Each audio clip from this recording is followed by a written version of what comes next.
Hello, everyone, and welcome. Hi, my woo woo woo babies. I hope you guys are having an awesome day. I just wanted to come and show you a little bit of the process of rooting, which is also installing the hair on the Reborn baby doll. Many hours goes into putting the hair in. On a small baby, I usually do a little over 20 hours. And then on a larger baby, which is the toddlers that I mostly do, it's usually over 30 hours. The baby I'm rooting on now is Gertie. She's such adorbs. She's the one that you guys seen in the picture. Reborn baby dolls are a work of art and they are collectibles.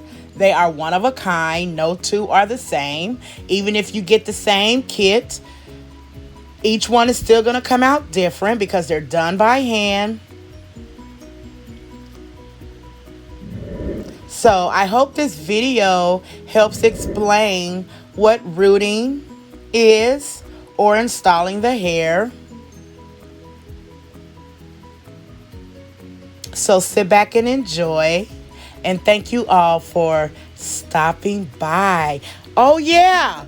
If you're not a woo woo woo baby, don't forget to hit that subscribe button. Don't forget to give us a like. And make sure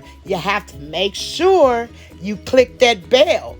That way when TT posts something new or go live, you come and join us for the fun. You guys have an awesome day, and thank you for stopping by. Enjoy.